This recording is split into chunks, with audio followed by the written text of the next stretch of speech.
कोर्टाने जनतेच्या अपेक्षा दबावाखाली निर्णय देऊ नये, सरन्यायाधीश भूषण गवई यांचं वक्तव्य। आरक्षण निकालावर आपल्या समाजातील लोकांचीही टीका, सरन्यायाधीश भूषण गवई यांचं वक्तव्य।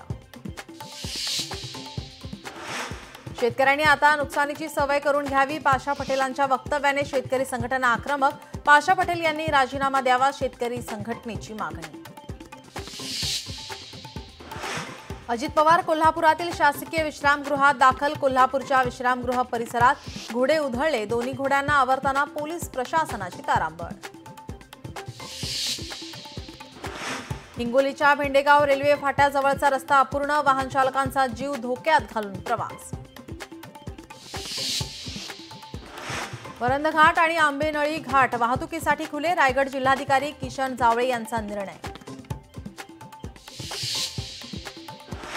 नवी दिल्ली मुंबई राजधानी एक्सप्रेसमध्ये बिघाड, प्रेशर पाईप तुटल्याने झाला गाडीचा खोळंबा। प्रेशर पाईप दुरुस्त करण्याचे काम युद्ध पातळीवर सुरू।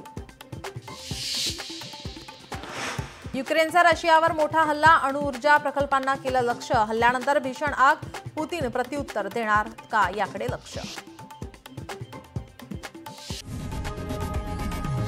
लोकशाही मराठी ऐका, पहा, जागरूक रहा।